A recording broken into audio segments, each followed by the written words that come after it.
Isn't autumn magnificent? All those colourful leaves, fresher mornings and wild pickings to be had.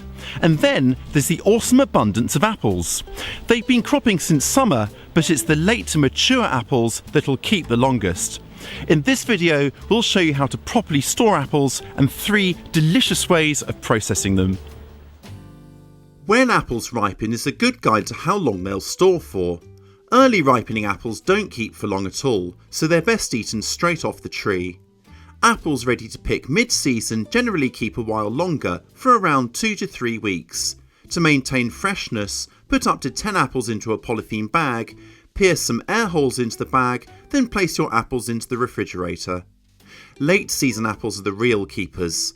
Most varieties should keep to the end of the year, and some as late as next spring, if they're stored correctly.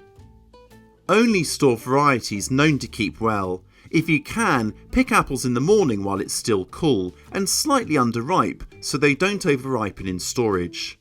Only perfect apples make the grade, so use up blemished or bruised fruits immediately. It's important to prevent apples from touching in storage. That way, if one goes bad, it won't contaminate the others. You can loosely wrap the apples in paper to help avoid this. Apples should be stored somewhere cool but frost-free.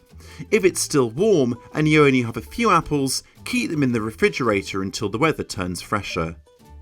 Place the apples into slatted boxes, racks, or a purpose-made apple store like this. Whatever you use, it must allow for good air circulation. Consider insulating boxes with hay, straw, or shredded paper if temperatures are likely to fluctuate or drop too low. Suitable storage spaces include sheds, root cellars, well-ventilated basements, and shaded enclosed porches. Small apples tend to keep for longer, so eat the largest ones first. Regularly check stored apples and use up or discard any that are going soft or beginning to rot. Your garden birds will appreciate any less than perfect apples, especially at a time of year when finding enough food's a struggle. If you haven't got anywhere suitable to store your apples, freeze them. Frozen apples can be used for baking, smoothies, jam, jelly and apple sauce. Begin by coring, then peeling your apples.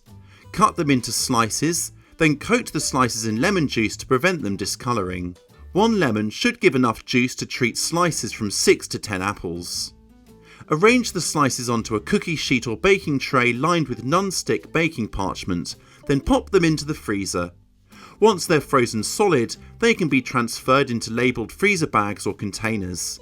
This stops the slices from freezing into a single lump, or simply freeze them in portion-sized containers. You can also prepare ready-to-bake apple pie fillings for the freezer. Or make your own apple rings. Start with washed apples, either peeled or, my preference, left as they are.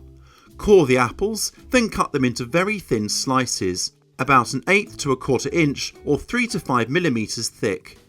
Arrange the slices onto oven racks or dehydrator trays so they're not touching, then, if you like, add a dusting of cinnamon. Dehydrators make drying easy and give a uniform result. Set the temperature to 135 Fahrenheit or 57 Celsius. If you're using an oven, set it as low as it goes, usually 150 Fahrenheit, 65 Celsius or gas mark 1. Drying takes from 6 to 12 hours, depending on slice thickness, water content and drying conditions. Your apple rings are ready when they're dry and leathery to the touch, or dry them further for crispy apple chips. Once your apple rings have completely cooled, pack them into airtight bags or containers and store somewhere cool, dark and dry for up to 6 months. Apple gluts can also be juiced, and you don't need any specialist equipment. Put cored, chopped apples into a large stew pot. Add just enough water to cover, bring to the boil, then cover and simmer on a low heat till the apples collapse to a soft mush. Now strain the mash through a fine mesh sieve, working it back and forth with the spoon to extract all of that lovely juice. This will need doing in stages. If you prefer your juice clearer, filter it through cheesecloth or coffee filters. If necessary, adjust sweetness and add more water if it tastes too strong. Refrigerate your juice to enjoy within the week. Can it by pouring hot juice into sterilised jars or freeze in airtight containers to keep for up to 6 months. Whether you eat them fresh, store them, or turn them into delicious snacks and drinks, there's no excuse for wasting apples this autumn. Please share your ideas for storing and processing apples in the comments section below. We read all of your comments, and I can assure you every contribution makes a welcome addition to all our gardening know-how. If you're not yet subscribed, get in amongst it and join us. I'll catch you next time.